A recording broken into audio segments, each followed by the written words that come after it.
السلام عليكم ورحمة الله وبركاته. بسم الله الرحمن الرحيم. الحمد لله رب العالمين والصلاة والسلام على أشرف الأنبياء والمرسلين نبينا محمد وعلى آله وأصحابه أجمعين. আমরা শুরু করছি আল্লাহ সুবহানাহু ওয়া তাআলার প্রশংসা করে। দুরূদ ও সালাম বর্ষিত হোক মুহাম্মদ সাল্লাল্লাহু আলাইহি ওয়াসাল্লামের উপর এবং তার সমস্ত পরিবার বর্গের উপর, কোল সাহাবীদের উপর। আল্লাহ তাদের সবাইকে রহম করুক এবং আমাদের সবার উপর রহমত বর্ষণ করুক এবং সুন্দর বাচ্চাদেরও রহম করুক। আজ যারা মসজিদে এসেছে সেসব মায়েদের রহম করুক যারা তাদের দেখাশোনা করছে। আমরা নিশ্চয়ই সহানুভূতি জানাই আপনাদের। আমাদের বাচ্চারাও সাধারণত এবং প্রকৃতিগতভাবেই কোনো সময় অবাধ্য হয়, আর সেই সময় আমরা খুবই সহনশীল হই। আর আমরা দোয়া করি বাচ্চাদের আল্লাহ সাফল্য দান করুক এই দুনিয়ায় এবং পরকালেও, আমিন।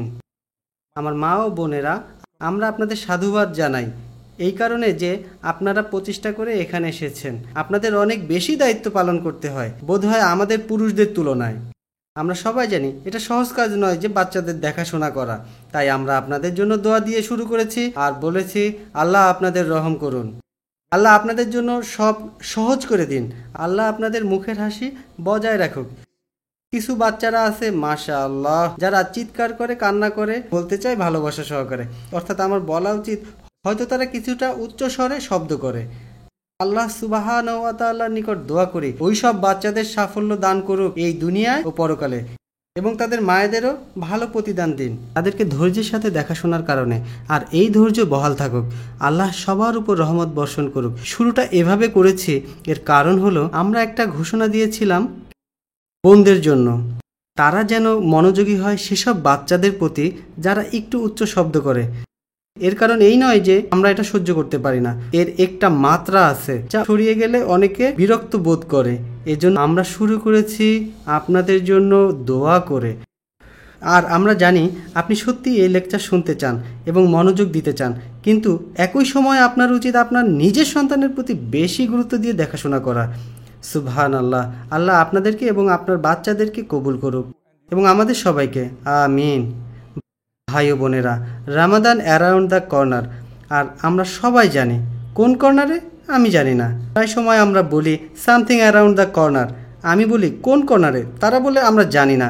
এটা হলো একটা পরিভাষা, এর মানে খুবই নিকটে, এটা খুবই কাছে। রমাদান খুবই নিকটে। এই মাসের ব্যাপারটা কি? এই মাসের ব্যাপারটা হলো আয়ুবর্ধক, পূর্ণবলদায়ক হতে পারে, শুরু করা, পুনরুদ্দীপ্ত করা, একটা সম্পর্ক তৈরি করে অনেক উচ্চমানের আল্লাহ সুবহানাহু ওয়া তাআলার সাথে। আর এটা হলো রমজান মাস। প্রতি বছর এটা ঘুরে আসে, এটা ফিরে আসে, আর এটা আমাদের জন্য উপহার স্বরূপ, যেন আমরা পুনরুদ্দীপ্ত হয়ে আল্লাহর সাথে উচ্চমানের সম্পর্ক তৈরি করতে পারি। কেন আমি বললাম উচ্চমানের? কেননা আমাদের সবার সাথে আল্লাহর সম্পর্ক আছে। রমজানের মধ্যে যদি আপনি লক্ষ্য করেন দেখবেন মূল্যহ্রাস চলে। আপনি জানেন এর মানে কি? কোনো সময় লোকেরা সুপার মার্কেটে যায়, আর আমার ক্ষেত্রে হয়। আমি জানি আপনি গেলেন এই মার্কেটে, ওই মার্কেটে, এখানে সেখানে, সেই মার্কেটে আপনি কিছু দেখলেন যা কিছুটা দামি, কিছুটা দুর্লভ। তখন আমরা নিজেদেরকে নিজেরা বলি যখন মূল্যহ্রাস শুরু হবে তখন আসবো। ঠিক যেই মুহূর্তে মূল্যহ্রাস শুরু হয় আমরা পরের দিনে গিয়ে পছন্দের জিনিসটি অর্ধেক দামে কিনি, কখনো 30%-এ। আর এর মানে হলো 70% কমে। তখন আপনি দ্রুত ক্রয় করেন যা আপনার প্রয়োজন, আর কিছু সময় আপনি এমন কিছু ক্রয় করেন যা আপনার প্রয়োজন নয়, কারণ এটা খুবই সস্তা। এই কারণে এটা খুবই বিপজ্জনক কোনো মার্কেটে ক্রয় করতে যাওয়া যেখানে খুবই সস্তা জিনিসপত্রের দাম। কেননা কেনাকাটা শেষ করে সেগুলো কোথায় ফেলে রাখেন, কোনো কাজে এগুলো ব্যবহার করেন না। আপনি কিনেছেন কেননা এগুলো খুবই সস্তা। এটা মুসলমানদের শিক্ষা হতে পারে না। আপনি এসব জিনিস কিনতে পারেন যা আপনি ব্যবহার করবেন অথবা আপনি দান করবেন। যখন রমাদান আসে আপনি অর্জন করতে পারবেন বোনাস পুরস্কার। বোনাস এটা সোয়াবের কাজের বিনিময়ে গুণ হবে অনেক সোয়াবে। আমরা সদকা দিলে এটা বহুগুণে বেড়ে যায়। আমরা একটা ভালো কাজ অথবা দান করলে এটা সত্যি বহুগুণে বাড়ে।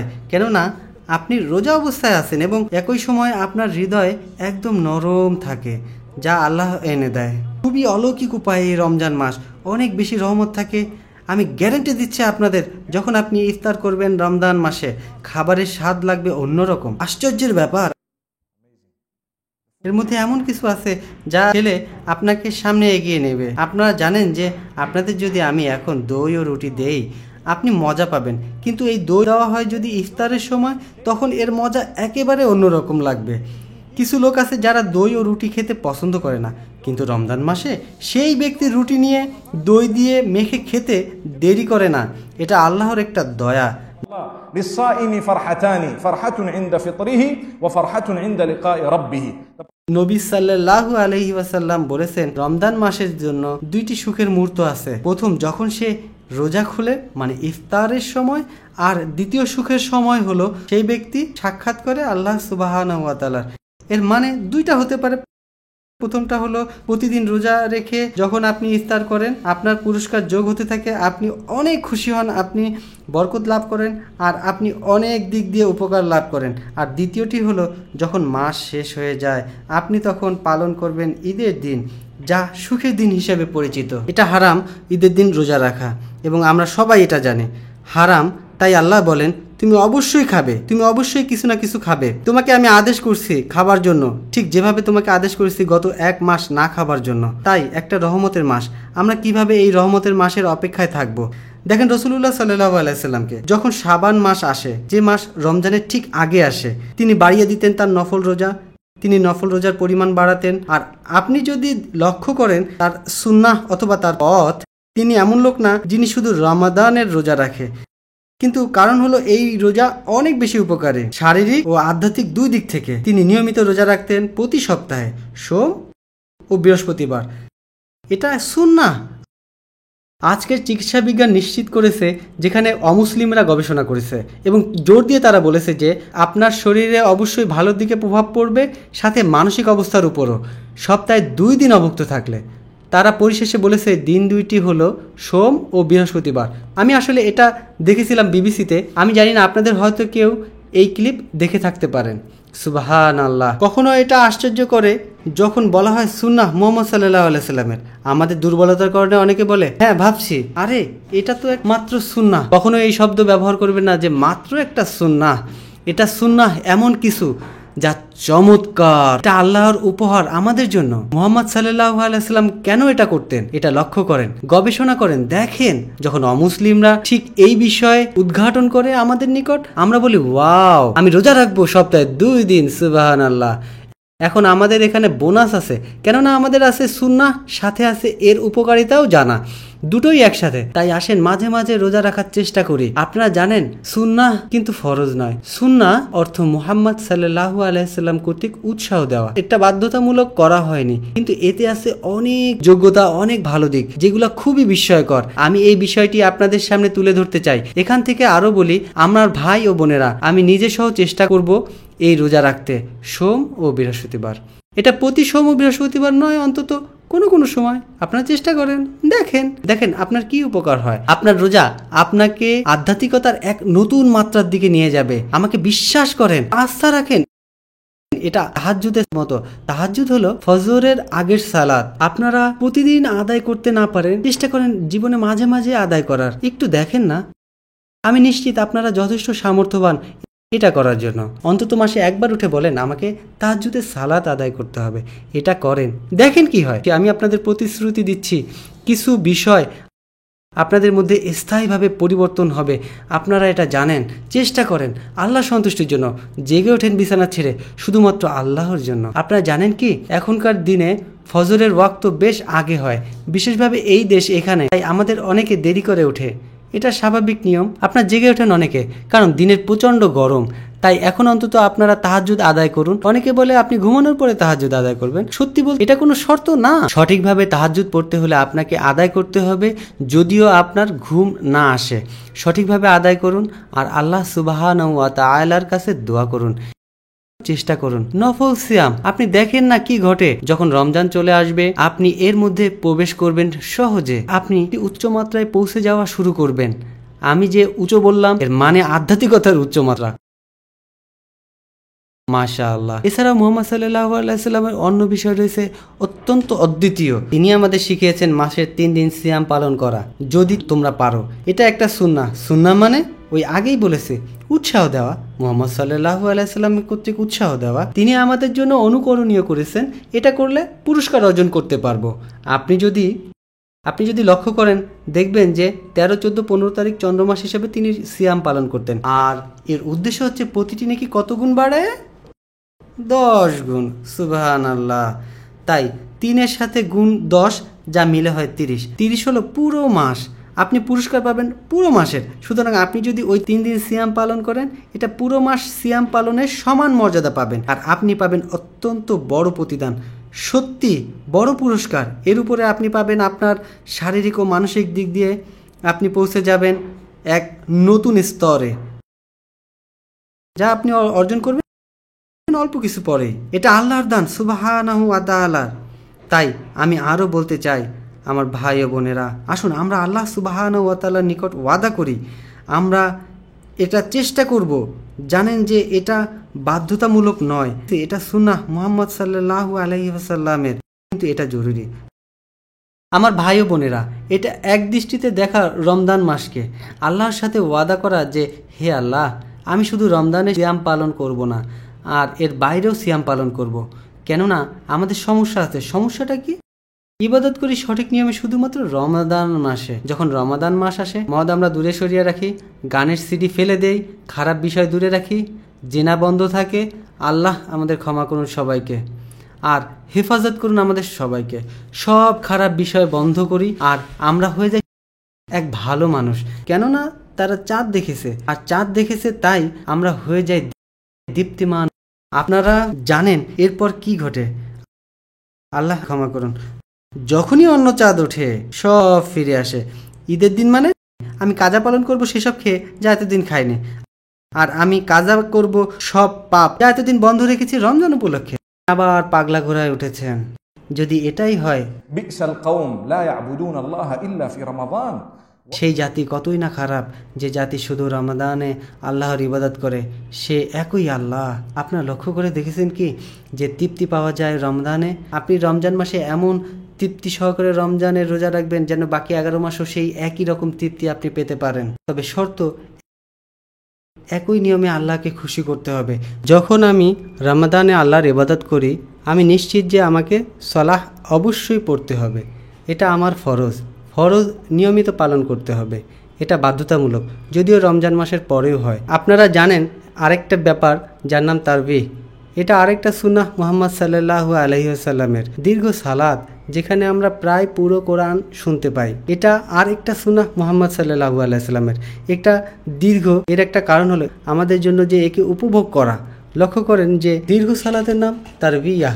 আপনি যদি এই শব্দের গভীর অর্থ লক্ষ্য করেন, আরবি ভাষায় এই শব্দটির এর অর্থ হলো আরাম। এটা সলাহ, যা দীর্ঘ।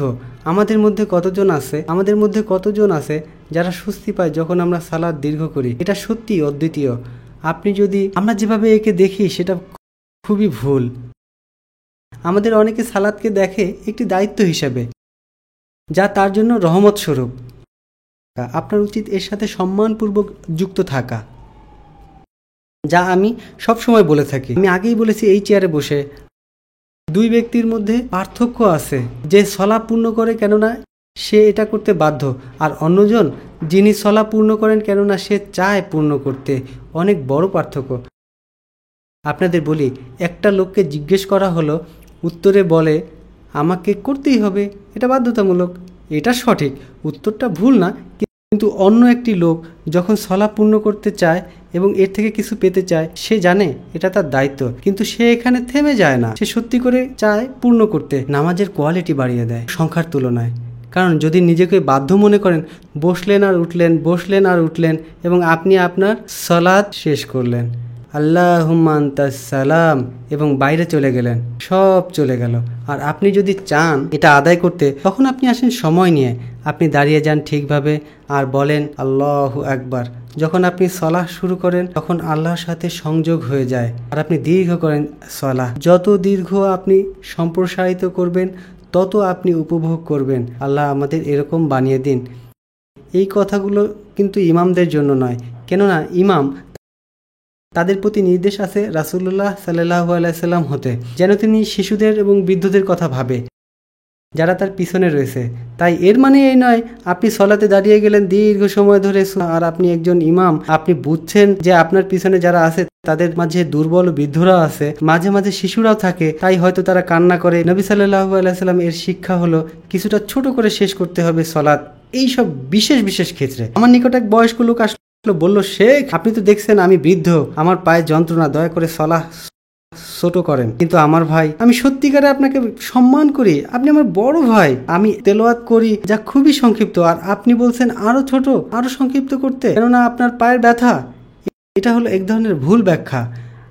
আপনি পারেন না আরো সংক্ষিপ্ত করতে, মুহাম্মদ সাল্লাল্লাহু আলাইহি সাল্লামের সুন্নাহ থেকে দূরে সরে যেতে। আমি সালাত শুরু করলাম আর মনে মনে বললাম পিছনে দুর্বল লোক আছে, তেলাওয়াত করব ইন্না আ'তাইনাকাল কাউসার আন কুল হুয়াল্লাহু আহাদ, প্রতিটি সালাতে বাই ডিফল্ট, কোনো ভাবনা ছাড়াই। ওয়ালাদ-দাল্লিন ইন্না আ'তাইনাকাল কাউসার ফাসাল্লি লিরাব্বিকা ওয়ানহার। এটাই ঘটছে। কখন এটা ঘটছে? যখন আমরা উদ্বিগ্ন সালাত আদায় করতে। ভালো কথা বলি, যখন আমরা চিন্তিত থাকি এই বিষয়ে, শুধুমাত্র এটা আদায় করি কিছু চাওয়া ছাড়া। আপনার হৃদয় চাচ্ছে না সংযোগ স্থাপন করতে। যদি আপনি সংযোগ স্থাপন করতে চান তবে আপনাকে অবশ্যই কোরআন শিখতে হবে, কোরআন শিখতে উদ্যোগী হতে হবে। আমরা চাই রমজান মাসকে স্বাগত জানাতে। এটা পরিচিত কোরআনের মাস হিসাবে, এটা কোরআনের মাস হিসাবে আমরা জানি। এটা আমাদের জন্য অন্যায় হবে যে যখনই রমজান শুরু হবে কোরআন খুলবো। এই লোকেরা বলে রমজান শুরু হয়ে গেছে, তুমি কি তোমার খতমা শুরু করেছো? হ্যাঁ, অতএব আমরা শুরু করি প্রথম হতে। আলহামদুলিল্লাহি রাব্বিল আলামিন, we get to alif lam mim। আমরা একটা চিহ্ন ব্যবহার করি যখন 29 দিন শেষ, আমার খতম হয়ে যায় 30 পারা। এটা ভালো, কিন্তু এটা যথেষ্ট না। সব সময় উন্নতি করার একটা সুযোগ থাকে। কেন আমরা এখন কোরআন পড়ছি না? সমস্যা কোথায়? হয়তো আমরা রমজান নাও দেখতে পারি। আপনারা কি একমত? আপনাদের মধ্যে কতজন আছেন? আমি সহ নিশ্চয়তা দিতে পারি যে আমরা অবশ্যই রমাদানের প্রথম দিন দেখব। কেউ হাত তোলেন দেখি যিনি বলবেন আমি রমজানের প্রথম দিন দেখব। কেউ কি আছেন? কেউ নেই। তাই এখন থেকে শুরু করেন। আর এ কারণে হাদিসে আছে ইন্নামাল আ'মালু বিন্নিয়াত, প্রতিটি কাজের ফলাফল নিয়তের উপর নির্ভরশীল। আপনি শুরু করুন, বলুন, হে আল্লাহ, এটা আপনার কালাম, এটা রমাদান হোক অথবা নাই হোক, আমি আজ হতে এটা পড়তে শুরু করলাম। আমরা অনেক আলোচনা করেছি, মাশাআল্লাহ, এই স্থান থেকে অনেক কথা বলেছি, আর অনেক দীপ্তিমান বিদ্বানেরা বিশ্বের বিভিন্ন স্থান হতে এখানে এসে আলোচনা করেছে। সত্য হলো এই যে আমরা কি এর তাৎক্ষণিক সমাধানে পৌঁছেছি? আপনি একটি আলোচনায় বসে কি দ্রুত সংকল্প গ্রহণ করেছেন যে এখান থেকে এখনই আমি এটা শুরু করছি? সেই সৌভাগ্যবান, সেই জয়ী। আমরা সিয়াম নিয়ে বলেছি এবং সংকল্প করেছি, আমরা তাহাজ্জুদ নিয়ে বলেছি, সংকল্প নিয়ে বলেছি। আমি আশা করি এই দুটির কোনো একটি শুরু করবেন।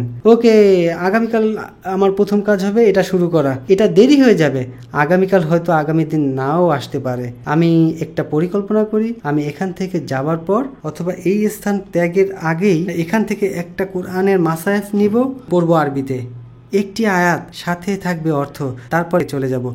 সম্ভব। অথবা আমাদের আছে গেজেট, মোবাইল নামে চিনি, আপনি পছন্দ করতে পারেন যে কোনো অনুবাদ। আমি পছন্দ করি সহি ইন্টারন্যাশনাল। আমি দেখলাম খুব সহজে ইংরেজি ভাষায় অনুবাদ আছে। পড়বেন আরবি অক্ষর, শিখবেন কিভাবে পড়তে হয়। এখনকার দিনে আছে ছোট বাটন, আপনার ফোনে নির্ভর করে আপনি কোন অ্যাপ্লিকেশন ব্যবহার করবেন। এটা আপনাকে আয়াত তিলাওয়াত করে শোনাবে, তেলাওয়াত শুদ্ধ করে নিতে পারেন। আর পছন্দ করুন যে কোনো কারিকে, যা আপনার পছন্দ।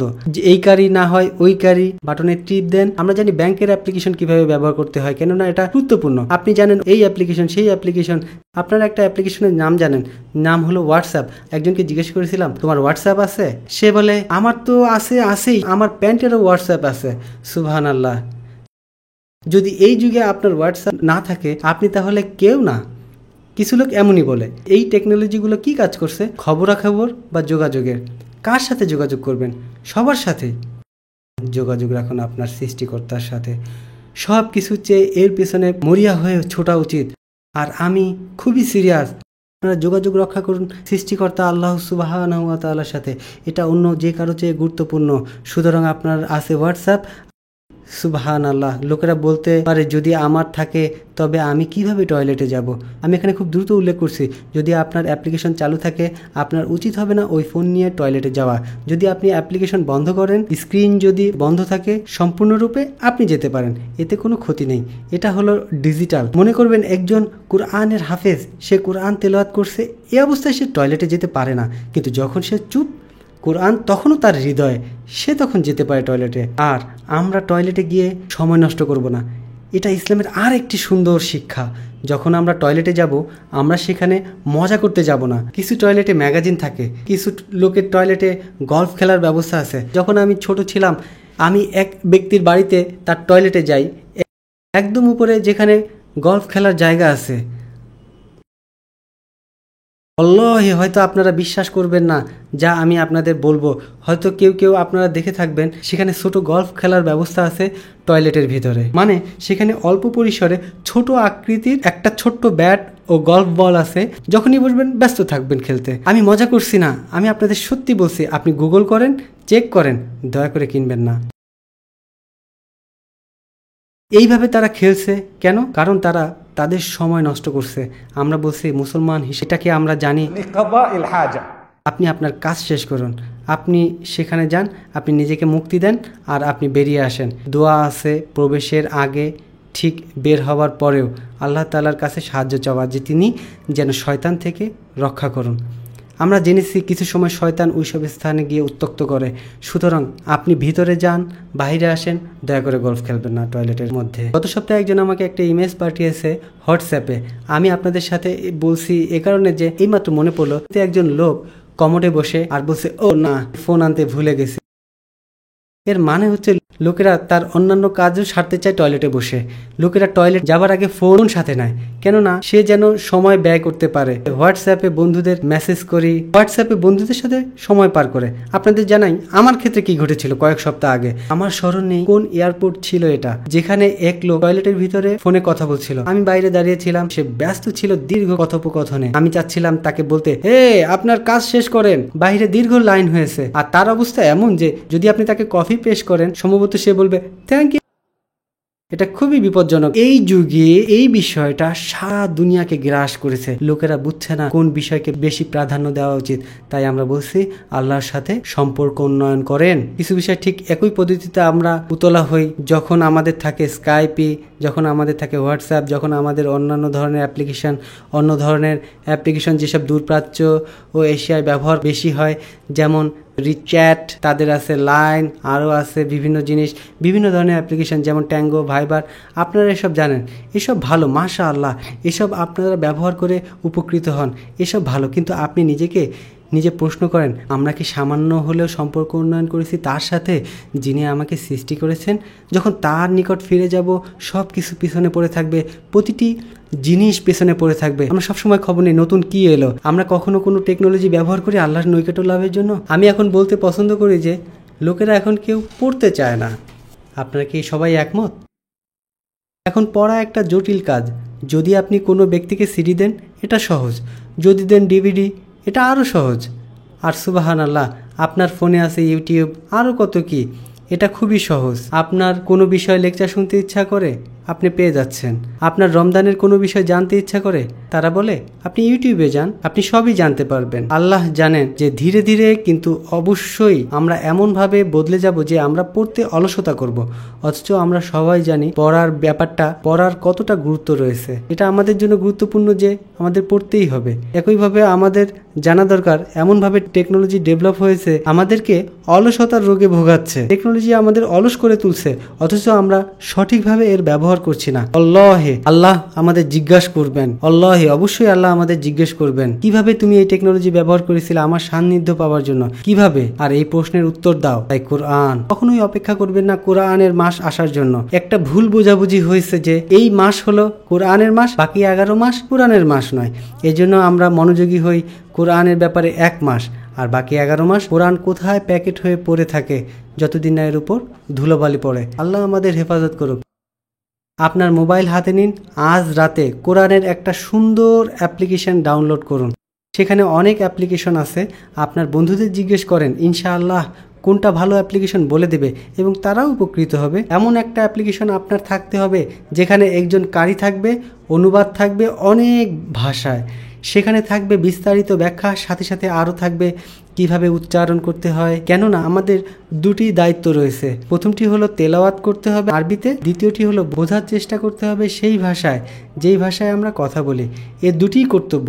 লোকেরা প্রশ্ন করে কোনটি বেশি জরুরি, তেলাওয়াত না অর্থ বোঝা? আমি বলি দুটোই গুরুত্বপূর্ণ। সুবহানাল্লাহ, এই দুটি এসেছে একই সাথে। কি সুবিধা আছে যদি তেলাওয়াত করা হয় এর অর্থ বোঝা ছাড়া? আর কি লাভ আছে শুধু অর্থ পড়া তেলাওয়াত করা ছাড়া?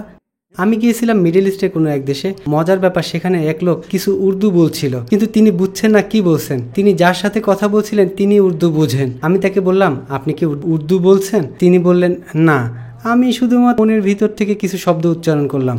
আমি তাকে বললাম, ভাগ্যবশত যে লোক আপনাকে এটা শিখিয়েছে তিনি সত্য বলেছেন। জানেন এর অর্থ কি? কিছু সময় লোক গালি শেখায় আর আপনাকে বলে এটার অর্থ হচ্ছে গুড মর্নিং। কোনো ব্যক্তিকে দেখে আপনি গালি দিলেন আর ভাবলেন যে গুড মর্নিং বলছেন, ওই ব্যক্তি বলে আস্তাগফিরুল্লাহ। আপনি অবাক, সে কি বলে? আলহামদুলিল্লাহ, আল্লাহ আমাদের প্রতি অনুগ্রহ করেছেন। আমরা সবাই রহমতের মধ্যে আছি, কিছু ব্যতিক্রম ছাড়া সবাই রহমতের মধ্যে আছি। কিন্তু কিছু সময় আমরা বুঝতে পারি না যে আল্লাহর অনুগ্রহ আমাদের উপর আছে। আচ্ছা, আজ থেকে আমরা কোরআনের সাথে সম্পর্ক স্থাপনের চেষ্টা করব, শুরু করব, তাই না? আলহামদুলিল্লাহ, আমি আপনাদের ধন্যবাদ জানাই। আমি বিশ্বাস করি আমরা আমাদের কথা রাখবো। এটা আমার জন্য নয়, এটা আল্লাহর জন্য, আল্লাহর ওয়াস্তে। এটা আমাদের বিশ্বাস উপকারে আসবে। কোরআন আমাদের শিক্ষা দেয় যে ভালো কাজ করে সেটা তার নিজের জন্যই। من عمل صالحا فلنفسه ومن أساء فعليها وما ربك بظلام للعبيد। যে সৎ আমল করে সে নিজের কল্যাণের জন্যই তা করে, এবং কেউ যদি মন্দ আমল করে এর প্রতিফলন সেই ভোগ করবে। তোমার প্রতিপালক তার বান্দাদের প্রতি কোনো জুলুম করেন না। সুবহানাল্লাহ, আমরা ভুল করছি নিজ থেকেই। তাই কোরআনের মাসের মতো আমরা এই সময় ইনশাআল্লাহ কোরআনকে স্বাগত জানাবো। তাহলে আমরা যদি রমজান আসার আগে মারাও যাই তাহলে আমরা রমজানের মতো সওয়াব পাবো, কেননা আমাদের নিয়ত ভালো ছিল। আরেকটি ভালো উপায় আছে রমজানকে স্বাগত জানানোর, এমনকি রমজানকে কাজে লাগানোর উপায়। আমরা যেভাবে রমজানকে স্বাগত জানাই তা হলো, প্রথমত আমি বলতে চাই আমরা রোজা রাখি, আমরা ইবাদত বাড়িয়ে দেই, আমরা কোরআনের সাথে সম্পর্ক বৃদ্ধি করি। আমি আরও কিছু বিষয় পরে বলবো, কিন্তু একটি পরিকল্পনা করেন যে কি কি করবেন রমজান মাসে। কেননা লাঞ্চের সময় এখন প্রায় 1 ঘন্টার মতো। আপনি আগে লাঞ্চের সময় বাইরে যেতেন, এখন এটাকে কাজে লাগাতে পারেন। আমরা খাবার খাই না, এজন্য আমি আপনাদেরকে এইটাকে কাজে লাগানোর একটা উপায় বলবো। আপনি মসজিদে যাবেন, আপনি জোহরের সালাত আদায় করবেন, আপনি একজনকে জোগাড় করবেন, ওই সময় সে আপনাকে কোরআন শিক্ষা দেবে, কোরআন পড়ার বিষয়গুলো শেখাবে। ওইরূপ যখন মাস শেষ হবে তখন আপনি খুব বড় রকমের উপকৃত হবেন, খুব বড় উপায়। আর আপনি যদি এটা নিয়মিত করতে পারেন বাকি 11 মাস, তাহলে আপনি আল্লাহর ইবাদতে থাকতে পারবেন খুব সুন্দর উপায়। আসলে এটা হচ্ছে গুলতি। আপনারা জানেন কিভাবে কাজ করে গুলতি? আপনি একটি গুলতি নেবেন আর আপনার কাছে থাকবে একটা পাথর। এবার আপনার পাথরটি গুলতির মধ্যে দিয়ে আপনি টেনে পিছনে নেবেন। কতটুকু আপনি পিছনে নেবেন? এতটুকুই সামান্য। এতে আপনার পাথর দূরে নিক্ষেপ হবে। তাই আমার জন্য রমজান একটা গুলতির মতো। আপনি এটাকে টেনে পিছনে নেবেন আর ছুঁড়ে মারবেন। এটা তখন সাহায্য করবে আপনার বাকি 11 মাস পার হতে। এর মধ্যে যখন পাথর পড়ে যাবে তখন পরের রমজান চলে আসবে। আপনারা লক্ষ্য করেছেন যে আমি কি বলছি? এছাড়া অনেকভাবে আপনারা এটাকে দেখতে পারেন। সত্যিকারে এটা ব্যবহার করতে হবে খুব শক্তি দিয়ে। এই মাসে যেন বাকি 11 মাস ভেসে যান আপনি যেন উড়ে চলেন, আপনি যেন গতিতে চলছেন। যখন নিচে নামার সময় আসবে আপনি আবার পাথর হাতে নেবেন, আবার ছুঁড়ে মারবেন। এভাবে আবার আপনি 11 মাস পার হবেন। যে নিয়মানুবর্তিতায় আপনি অর্জন করেছেন তা অদ্বিতীয়, অসাধারণ। আপনাদের আরেকটা বিষয় বলি, কিছু বিষয় আছে হারাম যা খাওয়া হয়, যেমন শুকরের গোশত, মদ, আরও অন্যান্য খাবার যেসব সঠিক নিয়মে জবাই হয়নি, অথবা অন্য কিছু অনেক বিষয় আছে হারাম, এগুলো জায়েজ নয়। এখন দেখেন, পুরো একটা মাস সুবহে সাদেক থেকে সূর্যাস্ত পর্যন্ত আমরা এমন সব বিষয় পরিত্যাগ করি যা হালাল। পানি, এটা হালাল, আমি এটা খেতে পারি না রমজানে এই সময়ের মধ্যে সকাল থেকে সন্ধ্যা পর্যন্ত। কেননা আমি একটা শৃঙ্খলার মধ্যে আছি। আল্লাহর হস্তে আল্লাহ বলেন পান করো না। তাই আমি যদি পুরো একটা মাস খাওয়া দাওয়ার উপর নিয়ন্ত্রণ রাখতে পারি যা হালাল, তবে নিশ্চয়ই আমি ওই সব গ্রহণ করতে পারবো বাকি 11 মাস যেগুলো হালাল, এগুলো খেতে পারবো, হারাম থেকে দূরে সরতে পারবো অন্তত। সুতরাং আমি পানি পান করব না, আমি আমার স্ত্রীর সাথে মিশবো না, যা অন্য সময় হালাল। অথচ এই রমজান দিবসে এটা বড় রকমের নিষেধ। না, নিজেকে নিয়ন্ত্রণ করতে হবে, নিয়ম অনুবর্তিতা মেনে চলতে হবে, নিজেকে সংযত রাখতে হবে।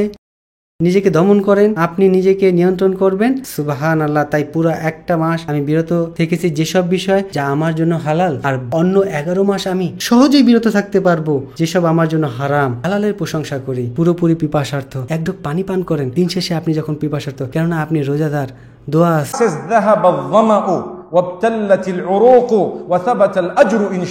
এই দোয়া যখন আপনি ইফতার করেন দিন শেষে এভাবে আমরা তারিফ করি, যা আল্লাহ আমাদের উপহার দিয়েছেন। আমার তৃষ্ণা দূর হয়েছে কিসের মাধ্যমে? পানি দ্বারা। তাই এটা সুবহানাল্লাহ। মুহাম্মদ সাল্লাল্লাহু আলাইহি সাল্লাম হয় খেজুর অথবা পানি অথবা উভয়টাই দিয়েই করতেন। আপনি গ্রহণ করতে পারেন দিন শেষে। যখন পানি পান করি আপনার কি খুব সুন্দর উপলব্ধি হয় না? সুবহানাল্লাহ। লক্ষ্য করেন আর্দ্রতা নিচের দিকে যাচ্ছে, আর শরীরের শিরা উপশিরা প্রতিটি পানির আর্দ্রতা পৌঁছে যায়। দিন শেষে আমরা যখন ক্ষুধার্ত অবস্থায় থাকি শুধুমাত্র আল্লাহ সুবহানাহু ওয়া তাআলার জন্য। তাই আপনি এর মর্ম উপলব্ধি করবেন, তৃষ্ণা মিটবে। আলহামদুলিল্লাহ। আপনি মনে করছেন চমৎকার পানি, আপনি পানির তারিফ করবেন। সুবহানাল্লাহ। এখন আমরা ফলের রস নিয়ে আলোচনা করছি না, আমরা শুধুমাত্র পানি দিয়ে শুরু করব। ভেবে দেখেন রমজানে আমরা শেষ হয়ে যাই, আমরা খাই শরবত, ফলের রস, ভাজা পোড়া, আরও কত কি। এদের কিছু আছে অস্বাস্থ্যকর, খুবই অস্বাস্থ্যকর। মশলাদার খাবার দিয়ে রোজা খুললে, ইফতার করলে এটা খুব খারাপ হবে। আপনারা কি জানেন মশলাদার খাবার কি? বুঝছেন তো? সামুচা, পেঁয়াজু, ভাজা পোড়া, এগুলো সব খারাপভাবে ইফতার করার উপকরণ। খুবই মন্দ স্বাস্থ্যের দিক বিবেচনা করে। আমি বলছি না এগুলো হারাম, না না না না না, লোকেরা আমার দিকে তাকিয়ে আছে, এটা কি কথা? আমরা সবাই এটাতে অভ্যস্ত। শেখের কি হলো? দেখেন আমার পেঁয়াজু, আমার চপ, আমি আমার চপ খেতে ভালোবাসি, তাই না? কিন্তু আসল ব্যাপার হলো আমি বলছি শরীরের কথা চিন্তা করে। সুন্নার দিক ফিরে যান, দেখেন খেজুরের কি উপকারিতা আছে, পানিতে কি কি কল্যাণ আছে, এসব খাবারে কত ফায়দা আছে। সুবহানাল্লাহ। সব খাবারে স্বাস্থ্যকর উপাদান আছে। আরেকটি বড় সমস্যা আছে আমাদের এই রমজান মাসে, রাতে আমরা কাজা করি, দিনে যেসব আমরা মিস করেছি প্রায় সময় খাবারের ব্যাপারে।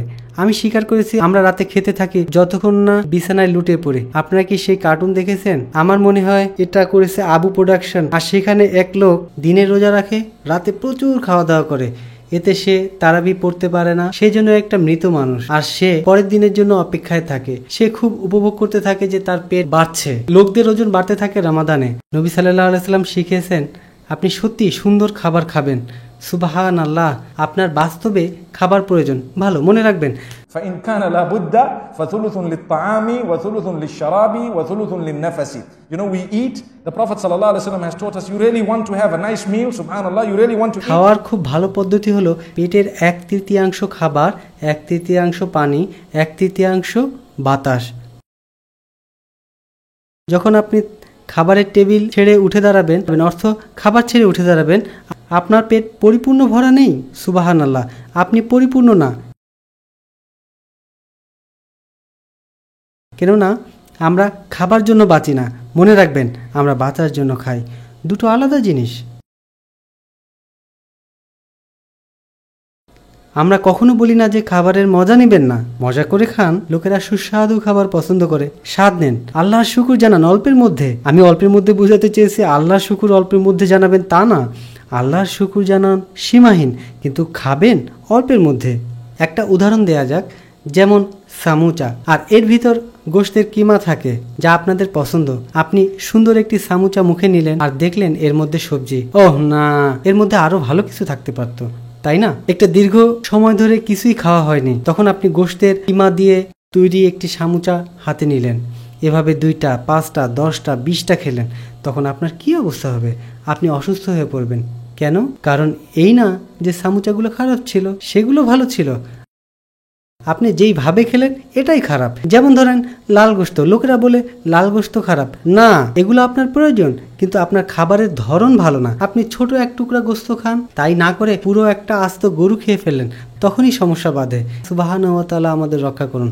তাই স্মরণ রাখবেন রমজান মাসে যেমন নিয়মানুবর্তিতার সাথে খাদ্য পানীয় গ্রহণ করবেন, ঠিক তেমনি রমজানের পরেও এই একইভাবে চলবেন। কিন্তু একটু থামেন, মনে রাখবেন তাদের নিকট পৌঁছাতে হবে যাদের খাবার নাই। স্মরণ রাখবেন তাদের খাবারের ব্যবস্থা করে দিতে হবে যাদের খাবার নেই। শুধুমাত্র 1 রিয়ালও হয় তাদের নিকট পৌঁছাতে হবে। যখন যেভাবে সম্ভব আপনাকে অবশ্যই করতে হবে, যদিও তা নগণ্য পরিমাণে হয়। নবী সাল্লাল্লাহু আলাইহি ওয়াসাল্লাম আমাদের উৎসাহ দিচ্ছেন, তিনি বলেন আগুন থেকে বাঁচো, যদিও তা একটা খেজুরের অংশও হয়। তাই এটা মনে রাখবেন, যখন আমরা খাই কিছু সময় আমরা অপচয় করি। গতকাল আমরা বলেছিলাম ফ্রিজ নিয়ে, কিছু লোক শুরু করে দিয়েছে সুবহানাল্লাহ, তাদের ফ্রিজ ঘরের বাইরে বের করেছে। কোনো কোনো স্থানের জন্য কার্যকরী, কোনো কোনো স্থানের জন্য কার্যকরী না। আপনি হয়তো অন্য কৌশল করবেন। আর একই সাথে এখানে মূল বিষয় হলো, যখন লোকেরা খাওয়া শেষে উঠে যায়, পরে টেবিলে খাবার পড়ে থাকে, মনে রাখবেন গঠনমূলক কিছু করবেন এর সাথে সাথে। কেননা ওই দিকে এমন অনেকে আছে যাদের কোনো খাবারের সুযোগ নেই, এমনও অনেক আছে, আল্লাহু আকবার, বিশ্বের এমন বিভিন্ন স্থানে এমন লোক আছে যারা শস্যদানা খুঁটে খুঁটে তুলছে, শস্যদানা খুঁটে খুঁটে তুলছে। ছোট ছোট বাচ্চারা আমি দেখেছি, আমাদের সন্তানেরা পৃথিবীর বিভিন্ন প্রান্তে তারা ছোট ছোট শস্যদানা তুলছে আর মুখে দিচ্ছে, আর আমরা অনেক নিয়ে খেতে বসি আর অপচয় করি। এমনই তো হয়, তাই না? আমি বিশ্বাস করি আমরা ভালো কিছু করতে পারবো ইনশাআল্লাহ। আসুন শুরু করি দায়িত্ববোধ নিয়ে, আমরা ভালো কিছু করতে পারবো ইনশাআল্লাহ। যেখানে ইচ্ছা আছে সেখানে উপায়ও আছে। আপনি যদি সত্যিকারে সিরিয়াস হন অপচয়ের ক্ষেত্রে, আপনি তা নিয়ন্ত্রণ করতে পারবেন যদি আপনি যথাযথ গুরুত্ব দেন। এখন থেকে অল্প অল্প করে খাবার কমিয়ে আনবো ইনশাআল্লাহ। আপনার যদি এই অভ্যাস আগে থেকে বিদ্যমান থাকে আলহামদুলিল্লাহ, যদি না থাকে এটি এজন্য নয় যে রমজান আসছে, বরং কারণ হচ্ছে আপনি আরও সুস্বাস্থ্যের অধিকারী হতে যাচ্ছেন। আমি লক্ষ্য করেছি যা আমার ক্ষেত্রে হয়েছে, যেদিন আমি বেশি করে খাই আমার খুব অলস লাগে, খুবই অলস। আমার মনে হয় আমার সিস্টেম ব্যস্ত থাকে হজম করার কাজে, ওই সময় আমার ক্লান্ত লাগে, কেননা আমার দেহের সিস্টেম ব্যস্ত থাকে। কোনো দিন আবার যদি আমি কিছুটা কম করে খাই, নিজেকে খুব কর্মক্ষম মনে হয়, আমার কিছু করতে ইচ্ছা হয়। আমি কিছুটা কম খাই, আমি সব সময় স্বাস্থ্যকর খাবার পছন্দ করি। মনে রাখবেন এটা। আল্লাহ আমাদের হেফাজত করুক, তিনি আমাদের সুস্বাস্থ্য দান করুক, তিনি তাদের সুস্থ করুক যারা অসুস্থ ও পীড়িত, আমিন। আল্লাহ তাদের অলৌকিকভাবে সুস্থ করুক, পৃথিবী জুড়ে যারা অসুস্থ আছে। ভাই ও বোনেরা, আরেকটা খুব গুরুত্বপূর্ণ ব্যাপার হলো রমজানকে স্বাগত জানানোর, সেটা হলো সর্বদা ইস্তেগফার করুন, আল্লাহর ক্ষমা চান, দৈনিক এটা করবেন। অনেকে এটা গ্রহণ করেছে আল্লাহ নবী সাল্লাল্লাহু আলাইহি সাল্লামের সুন্নাত হিসাবে। তিনি একজন নবী, তিনি হলেন আল্লাহর একজন রাসূল, তিনি সৃষ্টির সেরা, সকল নবীদের মধ্যে তিনি অধিক সম্মানিত। তার হয়তো দরকার ছিল না সব সময় ক্ষমা চাওয়ার আল্লাহ সুবহানাহু ওয়া তাআলার কাছে, তারপরে তিনি দৈনিক ক্ষমা চাইতেন, দৈনিক চাইতেন, দৈনিক, একবার না 10 বার না 70 বার অথবা 100 বার, যা বিশুদ্ধভাবে বর্ণিত আছে। অভ্যস্ত ছিলেন আস্তাগফিরুল্লাহ বলতে, আমি আপনার ক্ষমা প্রার্থী ও আল্লাহ। আমরা সত্যবাদী হই, কিছু সময় আমরা এমনভাবে জীবনযাপন করি যা ইসলামের ধারণার থেকে অনেক দূরে থাকে, কিন্তু আমরা ভুলে যাই আল্লাহর কাছে ক্ষমা চাইতে। সালাতে শেষে যখন আমরা আসসালামু আলাইকুম ওয়া রাহমাতুল্লাহ আমরা বলি আস্তাগফিরুল্লাহ আস্তাগফিরুল্লাহ আস্তাগফিরুল্লাহ আল্লাহুম্মা আনতাস সালাম ওয়া মিনকাস সালাম, আপনি বুঝছেন না আপনি কি বলছেন, আপনি জানার চেষ্টাও করছেন না কি বলছেন। এটা হলো দায় সারা কাজ। আপনি কি জানেন দায় সারা কাজ মানে কি? আপনার ঠোঁট নড়ছে, জিহ্বা বলছে, কিন্তু আপনার মনোযোগ ওই দিকে নেই, তাই জানেনও না যে আপনি আল্লাহর কাছে ক্ষমা চাচ্ছেন, কেননা আপনার অন্তর এখানে নেই। তাই এ কারণে বলি উপস্থিত থাকেন, সবসময় যুক্ত থাকেন। আমি বলছিলাম অনেক ইস্তেগফারের কথা, আল্লাহর কাছে ক্ষমা চান, ও আল্লাহ আমাকে ক্ষমা করুন। যখন আপনি আল্লাহর কাছে সর্বদা ক্ষমা চাবেন, এটা আপনার জীবনকে বদলে দেবে। মসজিদে আসা শুরু করবেন, যা আল্লাহর ঘর, আপনি দেখবেন আপনার জীবনে অনেক পরিবর্তন এসেছে। যদি আপনি প্রতিদিন 5 ওয়াক্ত সালাহ আদায় করেন, সম্পূর্ণভাবে মসজিদ বা আল্লাহর ঘরে এসে আগে আসবেন, আর সুবহানাহু ওয়া তাআলা দেখেন কি ঘটে। আল্লাহ সুবহানাহু ওয়া তাআলা আমাদের তাকওয়া কবুল করে নিন। সুন্দর মাস রমাদান, আমরা বলতে চেয়েছি ইস্তেগফারের কথা। সম্পর্ক গড়ে তোলেন আল্লাহ সুবহানাহু ওয়া তাআলার সাথে, তিনি আপনার সৃষ্টিকর্তা, তিনি আপনাকে পথ দেখিয়েছেন একটা থেকে আরেকটা বিষয় হলো অন্যান্যদের সাথে সম্পর্ক গড়ে তুলুন। এটা কখনোই ঠিক হবে না যে শুধুমাত্র নিজেকে নিয়ে থাকবেন, নিজেকে নিয়ে পড়ে থাকা, নিজেকে নিয়ে ভাবা, সব কিছু আমার, আমি সব। না, আমাদের এটা হওয়া উচিত না। কোনো সময় তাদের চিন্তা করা উচিত, অন্যদের দেখেন তাদের নৈকট্য লাভ করেন সুন্দর উপায়, তাদের জন্য দোয়া করেন, যারা বৃদ্ধ তাদের সাথে দেখা করেন, যারা অসুস্থ তাদের খবরাখবর নেন। আপনার মধ্যে তাকওয়ার অনুভূতি তখন পাবেন যখন বৃদ্ধ রোগীদের দেখতে যাবেন। এটা নবী সাল্লাল্লাহু আলাইহি সাল্লামের শিক্ষা। দেখা করো তোমার আত্মীয়দের সাথে, আর যত সমস্যা আছে সমস্যা মিটিয়ে ফেলো। ليس الواصل بالمكافئ إنما الواصل الذي من إذا قطع رحمه وصلها। যে খুব ভালো পারিবারিক বন্ধন বজায় রাখে সে তার মতো নয় যে কেউ কিছু দিলে আমি কিছু দেব, এই মন্ত্রে চলে। এর অর্থ তারা যদি আমাকে কিছু দেয় আমিও কিছু দেব, আমি তাদের কিছু দিলে আমি কিছু পাবো। আমি এক দেশে গিয়েছিলাম, আল্লাহ আমাদের মাফ করুক। আমি গেলাম এক দেশে, আর সেখানে একজন আমাকে দাওয়াত দিল। আপনারা অনেকে এই কালচার সম্পর্কে অনেকে জানেন। যখন আমি অনুষ্ঠানের মধ্যে প্রবেশ করেছি, গেটের মুখে দেখি এক লোক খাতা নিয়ে বসে আছে। সে আমাকে জিজ্ঞেস করলো, আমি আপনার নাম লিখতে পারি? না না না ধন্যবাদ, না দরকার নেই। সে আমার দিকে খুবই বাজেভাবে তাকালো। আমি তখন জানি না এখানের বিষয়টা কি, কেননা আমি এই কালচার সম্পর্কে একেবারেই অজ্ঞ। আবার শেখ, আমি আপনার নাম লিখব? আমি চাই না আমার নাম লিখেন। আর সেখান থেকে সরে গেলাম, আর আমি খেতে গেলাম। যখন আমি খাওয়া শেষে বের হলাম তখন সেই লোক আমাকে বলল, আপনি তৃপ্তি করে খেয়েছেন? আলহামদুলিল্লাহ, এটা খুবই সুস্বাদু। তখন বলল, আপনার নাম লিখি? আমি বলি, সমস্যা কি? সে বলে, সবাই তাদের নাম লিখেছে, আপনি আপনার নাম লিখেন। আমি বললাম, ঠিক আছে লিখেন। সে বলে, আপনি কত দিবেন? আমি মজা করছি না, আমি মর্মাহত। আমি জেনেছি সেই কালচার সম্পর্কে। আমি গ্যারান্টি দিয়ে বলতে পারি আপনাদের মধ্যে অনেকেই আছেন যারা বিষয়টি জানেন। এরপর সে বলল, কত লিখব? আমি বললাম, আপনারা আমাকে দাওয়াত দিয়েছেন ফ্রি খাওয়ার জন্য, আপনি কি বলেন? জীবনে প্রথম এমন কালচারের সাথে পরিচয় হলো। তখন সে আমার নাম লিখে বলল, এত অর্থ দিয়েছে, এমুকে এত অর্থ দিয়েছে। আমি মুদ্রায় নাম বললাম না, তাহলে দেশটা আপনারা চিনতে পারবেন। সে বলল, এত এত এত এত দিয়েছে, আপনি বিদেশ থেকে এসেছেন, আশা করি আপনি অনেক বেশি দিবেন ইনশাআল্লাহ। ইন্না লিল্লাহি ওয়া ইন্না ইলাইহি রাজিউন। ঠিক সেই মুহূর্তে আমার কাছে কোনো ক্যাশ ছিল না। আমি খুবই বিব্রত হলাম। তখন বললাম, আপনি লিখতে পারেন, আমি পরে পাঠিয়ে দিব। সে বলল, কোনো ওজর দেখাবেন না, লোকেরা আপনাকে সম্মান করে।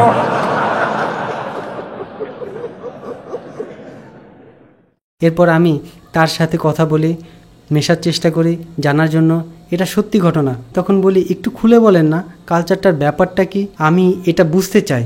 সে বলল, দেখেন, যখন আমরা লোকদের দাওয়াত করি, যখন তারা আসে তারা গিফট দেয়, বরকে কনেকে যাই হোক, তখন আমরা সেই অর্থ একত্র করি, এটা উপহার হিসাবে দেখা হয়। আপনি প্রবেশের আগেও উপহার দিতে পারেন, বের হবার পরেও দিতে পারেন। সাধারণত যদি খাবার ভালো হয় আপনি আপনার নাম দুবার লেখাতে পারেন।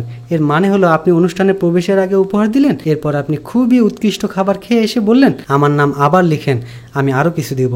এরপর কি ঘটে, যখন আপনার পরিবারের কারো বিবাহ হয়, হতে পারে এটা 10 বছর 20 বছর পরের ঘটনা, তখন আমরা খাতাটা বের করি আর দেখি আপনারা কি দিয়েছিলেন আমাদের পরিবারে।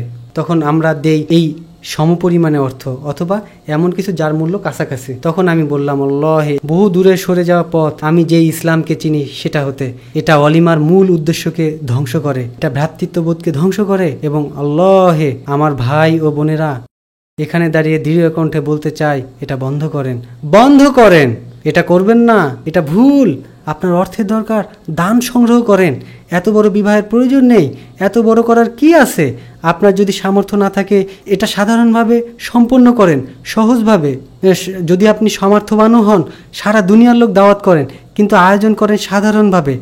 একটা পার্থক্য আছে বড় ও ছোটোর মাঝে, আর একটা সাধারণ ও জটিলতার মাঝে। যদি আপনি সাধারণভাবে বিয়ের আয়োজন করেন, যদিও এটা অনেক বড়ও হয়, কোনো ক্ষতি নেই। আর যদি আপনি সীমা অতিক্রম আল্লাহ তাআলার, যদি এটা ছোট পরিসরেও হয়, এটা ভুল। তারা সবাইকে দাওয়াত করছে, তাদের একজন খাতা নিয়ে বসে আছে, যা আমি জানলাম এই খাতায় কি আছে। আমরা আমাদের আমলনামার বই নিয়ে চিন্তিত, আর তারা চিন্তিত তাদের উপহারের খাতা নিয়ে। আল্লাহ সুবহানাহু ওয়া তাআলা আমাদের পরহেজগারি দান করুক। যাই হোক, রমাদান মাসে আমরা উদার হব, এমন উদার হব যে দান করব। নবী সাল্লাল্লাহু আলাইহি সাল্লাম তিনি সবচেয়ে উদার ছিলেন সব সময়। কানা রাসূলুল্লাহ সাল্লাল্লাহু আলাইহি ওয়াসাল্লাম আজওয়াদান নাস। কিন্তু রমাদানে তিনি আরও বেশি দানশীল হতেন, এত বেশি যে হাদিসে বর্ণিত আছে, মানে হলো বাতাস যা বয়ে যায়, যদি বাতাস বয়ে যায় যেমন ধরেন এই ফ্যান চালু আছে, এর বাতাস আমার দিকে আসছে, এই প্রবাহের পথে যে থাকবে তার শরীরে বাতাস লাগবে। সুবহানাল্লাহ, এই বাতাস যা সবার কাছে পৌঁছে যায়, তার অর্থ তার উদারতা সবার নিকট পৌঁছে যেত। আপনার প্রতি উদারতা প্রকাশ করলাম হাসি দিয়ে, আমি উদার, আমি সময় ব্যয় করলাম আপনার সাথে, আমি আপনার প্রতি উদার, আল্লাহ আমাকে যা যা দান করেছেন সেসব দিয়ে, আল্লাহ সুবহানাহু ওয়া তাআলার সাহায্যে। অতএব আমরা ইস্তেগফারে যুক্ত থাকব। আমরা অবশ্যই চেষ্টা করব এই সুন্দরতম মাসকে স্বাগত জানাবো আল্লাহর দিকে ফিরে আসার মাধ্যমে, আর উন্নত করব চরিত্র ও আচার ব্যবহার। এছাড়া সম্পর্ক দৃঢ় করব আত্মীয় স্বজনদের সাথে। অনেকে আছেন যাদের অনেক সুযোগ সুবিধা থাকে নিজেদের সন্তানদের সাথে সম্পর্ক উন্নয়নের, আর নিজেদের স্ত্রীর সাথে সম্পর্ক গড়ে তোলার, নিজেদের স্ত্রীর সাথে সম্পর্ক গাঢ় করতে পারে। এভাবে স্বামীর সাথে স্ত্রীরাও পারেন। আমাদের অনেক কিছু করার সুযোগ থাকে, কিন্তু অনেক সময় আমরা এসব বিষয়ে কোনো পাত্তাই দেই না। আমরা অনেক সময় ব্যস্ত থাকি অন্যান্য কাজকর্মে। যখন আপনার জীবন শেষ হয়ে আসে তার আগে এসব লক্ষ্য করেন আপনি। আপনার দেখেছেন কি এখনকার জমানায় সময় উড়ে চলছে, এটা হবে খিচানো বা সংকুচিত। এর মানে একটা মাস পার হবে মনে হবে যেন একটা দিন। আপনি স্মরণ করেন যেদিন আপনি বিবাহ করেছিলেন, আমাদের মধ্যে যার বয়স বেশি তাকেই ধরি, আর আপনার সন্তানের বয়স ইতিমধ্যে 20 বছর হয়ে গেছে। জানি না আপনার এই 20 বছরের সেরা অর্জন কি কি। যদি বলি আপনি তাহলে একটি বাক্য বা 2টি বাক্যে শেষ করবেন কিভাবে সময় গেল। অতএব আমরা সময়ের অপচয় করছি কোনো না কোনোভাবে, এটা চুইয়ে চুইয়ে যাচ্ছে। ধরি আপনার একটা ওয়াটার মিটার আছে, আর আপনার ঘরে সব কল বন্ধ আছে, আর ওয়াটার মিটার বয়ে যাচ্ছে, বুঝছেন, এটা ঘুরছে আর চলছে। এখানে কোথাও ছিদ্র আছে। আপনার প্রয়োজন দক্ষ একজন মিস্ত্রি যে আসবে আর বের করবে কোথায় ছিদ্র। অথবা আপনার মিটার নষ্ট, তাহলে কি হবে? তাকে আসতে হবে। যদি সে সমস্যা নির্ণয় করতে না পারে তাহলে অন্য দক্ষ মিস্ত্রি ডাকেন, তিনি এসে দেখিয়ে দেবে এসব সমস্যা। তিনি খুঁজে বের করবেন এখানে মাটির নিচ দিয়ে পানি গড়িয়ে যাচ্ছে, আর আপনি মোটা অঙ্কের পানির বিল দিচ্ছেন এই পানির জন্য। ঠিক আছে, ঠিক একই ঘটনা ঘটছে আমাদের সময়ের ক্ষেত্রে। এটা চুইয়ে চুইয়ে পড়ে যাচ্ছে, এটা ছিদ্র দিয়ে নিঃশেষ হয়ে যাচ্ছে। আমরা এটাকে মাঝে মাঝে কাজে লাগাই, যা গঠনমূলক না, যা ধ্বংসাত্মক। এটা অপচয় হয়, এটাই সময়ের অপচয়। তাই এটা লক্ষ্য করবেন আর প্রতিটি মিনিট গণনা করবেন এটাকে কিভাবে কাজে লাগাবো। এ কারণে নিজেকে প্রশ্ন করেন, অলসতার কোনো স্থান নেই ইসলামের মধ্যে, গড়িমসির কোনো স্থান নেই ইসলামের ভিতর। আজকের কাজ কালকের জন্য ফেলে রাখবেন না। এটা মনে করলেন যে আমি আগামীকাল করতে পারবো, আসলে আগামীকালের কাজ হয়তো আপনি আজই করতে পারতেন। একজন কর্মদক্ষ মুসলিম কাজটি নিয়ে এসে সাথে সাথে করে ফেলে, ভালো কিছু আসলো আপনার নিকট আর আপনি ওটাও হাসিল করলেন। এ কারণে আমরা বলি এখন থেকেই শুরু করেন রমাদানের উপকারিতা লাভের চেষ্টা। আল্লাহ আমাদের হেফাজত করুন এবং আমাদের তাকওয়া দান করুক, আমিন। অতএব আমি আশা করি এবং দোয়া করি, আমি যা কিছু বললাম এ পর্যন্ত প্রায় 45 মিনিট লেকচার দিলাম আল্লাহর দয়ায় সুবহানাহু ওয়া তাআলা। আমি আশা করি ও দোয়া করি আমি এ পর্যন্ত যা বললাম, সত্যি কথা বলতে কি এ কথাগুলি শুধুমাত্র কিছু ছিটাফোঁটা মাত্র। আমরা রমদানের আগেও লেকচার দিই প্রস্তুতি গ্রহণের জন্য, পরেও দেই, আবার রমদানের মাঝেও দেই। মূল ব্যাপার হলো আমাদের আল্লাহর সান্নিধ্য লাভের জন্য চেষ্টা শুরু করা উচিত। মনের মধ্যে রাখবেন আমরা হয়তো এই মাসের শুরুটা দেখতে নাও পারি, সত্যি এটা ফিরে আসে, আবার ফিরে আসে, আবার ফিরে আসে। প্রতি বছর একটা বছর এমন হবে যে যখন আমরা রমাদান দেখতে পাবো না, কারণ আমরা চলে যাব কোনো এক বছর। এটা ঘুরতে যাচ্ছে, হয়তো এটা এই সময়, না হয় অন্য সময়। তাই সব সময় মনে রাখবেন যে এটা একটা উপহার আল্লাহ সুবহানাহু ওয়া তাআলার আমাদের জন্য। এই জন্য আমরা তার ঘরে বসে আছি, হয়তো তিনি আমাদের ক্ষমা করবেন। আল্লাহ সুবহানাহু ওয়া তাআলা আমাদের মঙ্গল করুক, আল্লাহ আমাদের সুখ শান্তি দান করুক, আল্লাহ আমাদের পথ সহজ করে দিক, আল্লাহ তাদের মতো আমাদের করে দিক যারা সংকল্প গ্রহণ করে তাৎক্ষণিকভাবে এখানে এবং এখনই। আমরা তাদের কিছু কিছু বললাম, আশা করি যে আমরা যেন এমন অঙ্গীকার করতে পারি যেন আমরা সম্পৃক্ত থাকতে পারি অন্তত একটি বিষয়ে। আজকে যেসব বিষয়গুলো নিয়ে আলোচনা হলো তার মধ্যে একটি এমন ভালো সংকল্প গ্রহণ করব যেন আমরা নিজেকে ভালো মুসলিমের পাশাপাশি ভালো মানুষও হতে পারি। যখন রমজান মাস আসে তার আগেই আমরা খুব সুন্দর এর স্তরে পৌঁছে যাই আর এটাকে আরও ভালো উন্নতি করব। আর আমাদের আগেই জানা আছে কিভাবে রমজানের পরের মাসগুলোকে স্বাগত জানাতে হবে, যা হবে খুবই কল্যাণকর, খুবই সুন্দর। আল্লাহ আমাদের সবার মঙ্গল করুক আর তিনি পৃথিবীর সবার মঙ্গল করুক। আল্লাহ সুবহানাহু ওয়া তাআলা আমাদের সবাইকে পথ প্রদর্শন করুক। আবার কোনো এক সময় আবার আমাদের দেখা হবে এই সুন্দর শহরে অথবা অন্য কোথাও। أقول قولي هذا وصلى الله وسلم وبارك على نبينا محمد سبحان الله بحمده سبحانك اللهم وبحمدك نشهد أن لا إله إلا أنت نستغفرك ونتوب إليك.